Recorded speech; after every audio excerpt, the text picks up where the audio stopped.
Going to check in live now with our Lauren Coleman, who also listened to that entire news conference and has been getting the feel of the day outside Charlotte-Mecklenburg Police Headquarters. Lauren.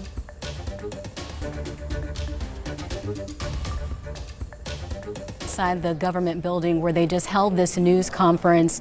Sadness, heaviness, brokenness is the best words I can use to describe what was displayed in this meeting. The chief of the Charlotte-Mecklenburg Police Department even coming to tears as he described the events that unfolded yesterday afternoon.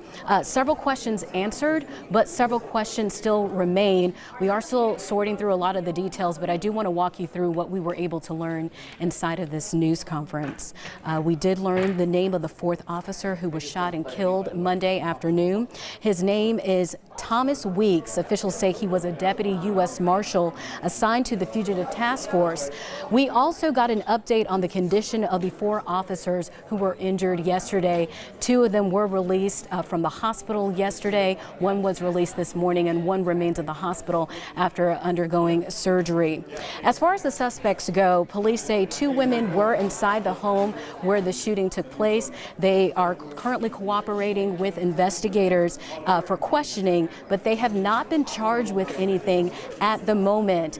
The police chief also said the relationship that these women had with the suspect who was shot and killed yesterday, they are not releasing that at this moment. So that's a question that we're still trying to figure out.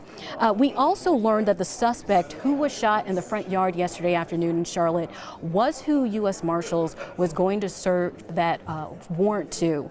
And a lot of details, again, still being sorted out. Officers are still processing the home where the shooting took place. They say more than 100 projectile casings have been retrieved as they examined this scene.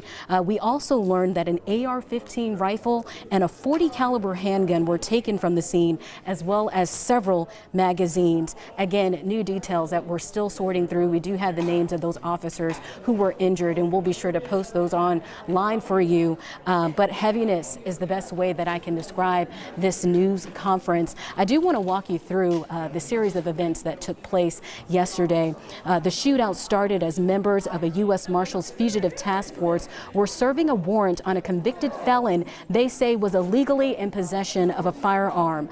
According to police, as officers approached, the suspect opened fire. Neighbors were forced to stay in their homes for hours.